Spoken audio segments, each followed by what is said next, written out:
প্রতিটা রুহু, প্রতিটা মানুষ মালাকুল মাউতকে দেখতে পায়। আপনিও দেখবেন, আমিও দেখব। মুমিনদের কাছে এসে মালাকুল মাউত একজন যুবকের বেশে সাদা ধবধবে জুব্বা পরে সুগন্ধি মেখে মুমূর্ষু ব্যক্তির শিয়রে বসে বলে, ইয়া আইয়াতুহান নাফসুল মুতমাইন্না, হে প্রশান্ত আত্মা, উখরুজি ইলা মাগফিরাতিল্লাহি ওয়া রিদওয়ানি, আল্লাহর ক্ষমা আর দয়ার দিকে বের হয়ে আসো। বলা মাত্রই মুমিনের আত্মাটা স্মুথলি বের হয়ে আসে। কাফান মিন আকফানিল জান্নাহ, হানুত মিন হানুতিল জান্নাহ, জান্নাত থেকে আনা সুগন্ধি কাফনের মধ্যে পেঁচিয়ে তিনি রূহটাকে নিয়ে আইলিনে চলে যায়। সরাসরি দেখে মালাকুল মাউতকে। আর যারা ইসলাম বিরোধী, কোরআন বিরোধী, তাদের সামনে এসে মালাকুল মাউত ত্রাস সৃষ্টি করে। আগে ধমক। হাইওয়েতে মাঝে মাঝে ডাকাতি হয় না? বাসগুলোর মধ্যে যখন ডাকাতি হয়, বাসে থাকে 50 জন, ডাকাত ঢুকে 5 জন, এই 5 জনের ভয়ে সবগুলো পেশাব করে দেয়।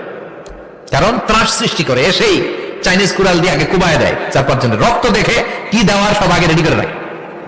মালাকুল মাউত এসে কাফের, নাস্তিক, মুশরিকদের সামনে সেরকম একটা ত্রাস সৃষ্টি করে। ভয়ে লোকটা কাঁপতে থাকে।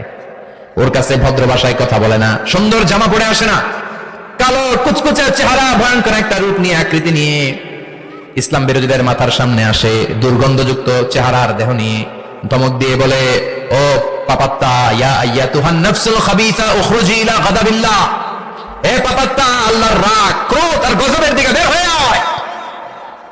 মুমিনের আত্মা বলার সাথে সাথে যেমনি মুমিনের দেহ থেকে বের হয়ে জান্নাতি কাফনের ভেতরে ঢুকে, কাফেরদের আত্মাও কি এরকম তাড়াতাড়ি বেরোতে চায় নাকি?